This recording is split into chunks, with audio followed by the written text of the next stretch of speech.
A British police force used Microsoft's AI assistant Copilot to prepare a security intelligence report. Copilot invented a football match that never took place, cited it as evidence of past violence, and that hallucinated report was then used to justify banning an entire group of fans from attending a real game. A senior police officer lied to Parliament about it, and when the truth came out, his career was over. Maccabi Tel Aviv, the Israeli football club, traveled to Amsterdam to play Ajax in a UEFA Europa League match. What happened around that game was genuinely serious. The night before and the night of the match, violence erupted across the Dutch capital. Dutch authorities described organized groups of attackers hunting down Israeli supporters in what Amsterdam's mayor called anti-Semitic hit-and-run squads. 5 people were hospitalized. Dozens were arrested. The Israeli prime minister compared what happened to historical pogroms against Jews in Europe. But the picture was not entirely one-sided.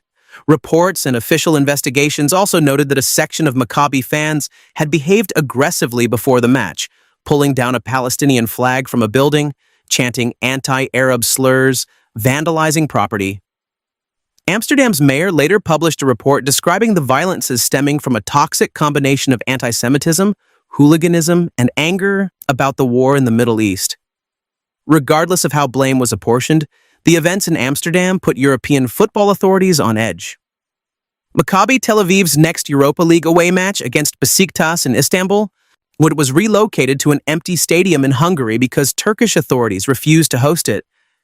The security atmosphere surrounding this club's travel fixtures had become genuinely fraught. Fast forward to autumn 2025. Maccabi Tel Aviv was drawn to play Aston Villa in Birmingham, England in the Europa League group stage. The game was scheduled for November 6, 2025, almost exactly 1 year after Amsterdam. West Midlands Police, the force responsible for policing Birmingham, was asked to prepare an intelligence assessment for the Birmingham City Council's Safety Advisory Group, the body that issues safety certificates for major sporting events. That report needed to assess whether the match posed public order risks and whether away fans should be permitted to attend. This is where things went wrong. An officer within West Midlands Police was tasked with researching Maccabi Tel Aviv's recent match history. The goal was to find evidence of incidents at previous away games that might predict how fans would behave in Birmingham. According to the account that eventually emerged, the officer searched official football intelligence databases and found nothing useful. So they turned to Microsoft Copilot, the AI assistant that Microsoft has built into its Office 365 suite and Bing search tools, and which the force had access to. Copilot returned information about a supposed match between Maccabi Tel Aviv and West Ham United, a London Premier League club, and cited that match as involving disorder and violence. There was one problem. That match did not exist. Maccabi Tel Aviv and West Ham had not played each other. There was no such fixture in any UEFA competition or otherwise. It was, in the language of artificial intelligence, a hallucination.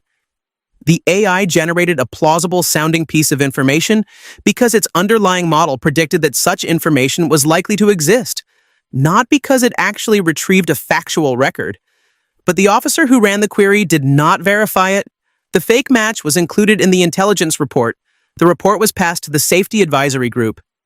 And based on that report, along with other intelligence about the Amsterdam incidents, Birmingham's Safety Advisory Group voted to recommend that Maccabi Tel Aviv supporters be banned from attending the Villa Park game. The ban was announced publicly. It drew immediate national condemnation. UK Prime Minister Keir Starmer said the role of the police is to ensure all fans can attend games safely, and called the decision wrong. The leader of the opposition described it as a national disgrace. Jewish community groups called it perverse. Israel's foreign ministry demanded accountability, and Maccabi Tel Aviv itself eventually announced it would not sell tickets to its own fans for the match, partly because the ban decision had made the entire situation untenable. Over 700 police officers were deployed at Villa Park on match day, November 6, 2025. Maccabi Tel Aviv played the game. Aston Villa won, and the Maccabi Tel Aviv away end sat empty. What happened next is arguably more troubling than the original error. West Midlands Police Chief Constable Craig Guilford appeared before the UK Parliament's Home Affairs Select Committee on January 6, 2026.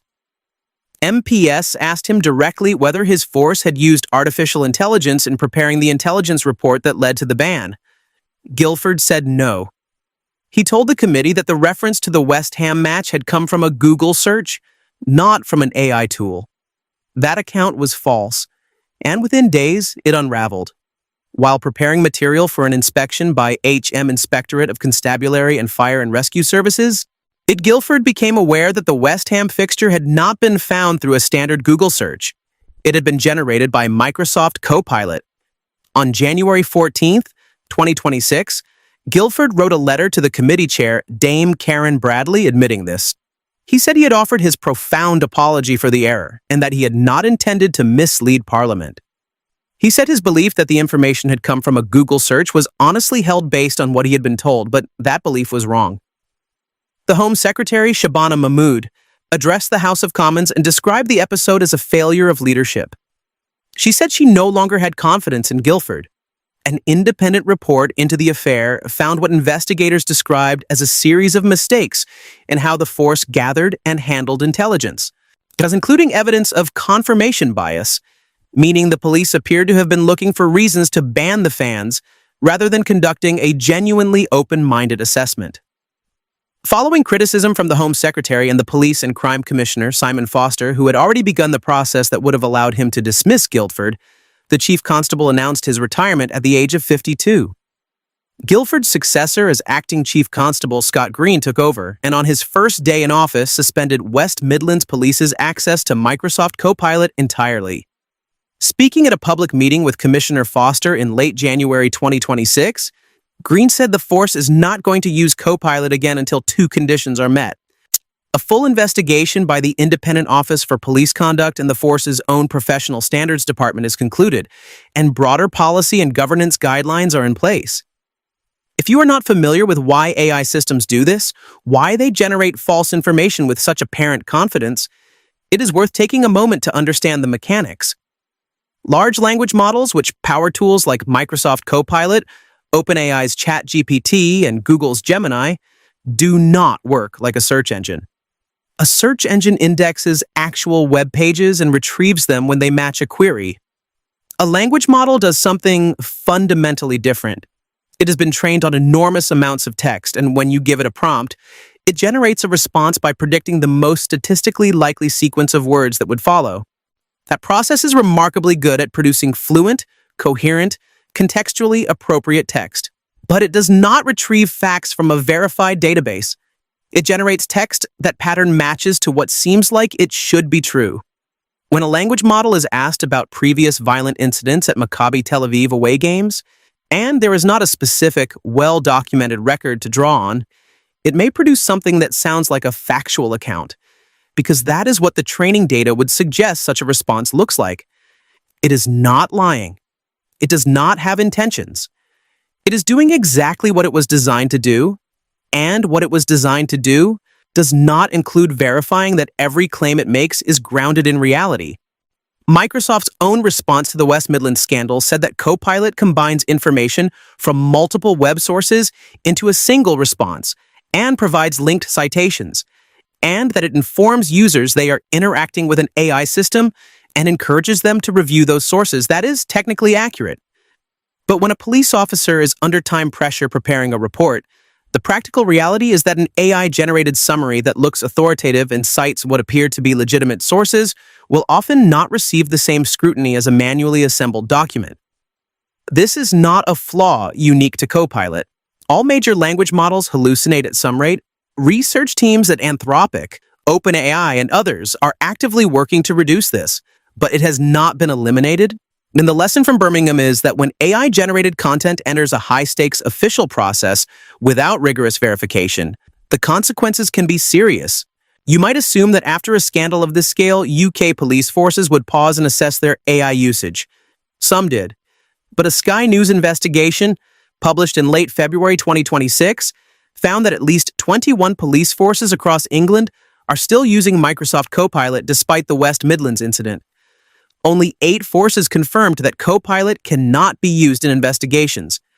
Police in Scotland and Northern Ireland said they do not allow it. North Wales and Dyfed Powys have also blocked it. But Greater Manchester Police defended its use, citing what it described as a robust AI policy. West Yorkshire said its staff receive education and guidance on how to use it responsibly. The National Police Chiefs Council said it was confident that the benefits of AI in policing outweigh the risks, but notably left decisions to individual forces, which means there is no national standard, no mandatory verification protocols, no requirement that any AI-generated content used in a decision affecting a citizen's rights must be checked against primary sources before it counts as evidence. This fragmented landscape is exactly what critics have been warning about for years. When there is no consistent governance framework, you end up with a patchwork of local policies that vary enormously in rigor. One force might have a strong internal AI governance process. Another might have nothing more than a general instruction to use it responsibly, which, as the West Midlands case demonstrates, is not a safeguard. And there's something else worth noting. The UK government, at almost exactly the same time as this scandal was unfolding, published a white paper outlining plans for a significant increase in the use of AI in policing. The document proposed spending £115 million on AI tools for law enforcement. The government's position is not that AI should not be used in policing, it is that it should be used more and used better. That is a reasonable position in principle. The problem is that better requires infrastructure, governance frameworks, audit trails, mandatory human verification for AI-generated evidence, and transparency requirements so that citizens know when AI has been used in decisions that affect them. Right now, in most police forces across England, that infrastructure does not exist. The West Midlands case raises a question that goes beyond football. Football banning orders in the UK are serious civil restrictions. They can prevent individuals from attending matches and require them to surrender their passports during international tournaments. They can last for years. They affect livelihoods, travel plans, and civil liberties. When the eventual resignation of a chief constable before the truth came out. That is the accountability gap. In traditional policing processes, a mistake in an intelligence report can be traced back to a specific human decision. That human can be questioned, challenged, held responsible. When AI is woven into that process without transparency, the mistake can be attributed to the system in a way that diffuses responsibility and makes accountability harder. There's also what researchers call mission creep. Once an AI tool is normalized in one context within a public institution, it tends to spread. If Copilot is acceptable for preparing a risk assessment about football fans, the logic that permits that usage does not automatically stop at football. The same tool used by the same officers with the same absence of verification protocols, so you could find its way into other processes, parole assessments, immigration decisions, criminal investigations, unless explicit boundaries are drawn and enforced. What this case demands is not a ban on AI in policing. It demands governance that is proportionate to the risk. Mandatory disclosure to individuals when AI has contributed to a decision affecting them. Verification requirements before AI-generated content can be used as evidence in any official proceeding. Audit trails that allow errors to be traced, and national standards that don't leave it to each of the 43 police forces in England and Wales to figure it out on their own. The technology will keep improving. Hallucination rates will likely fall. But until the governance catches up, the question is how long it will be before we hear another case like this.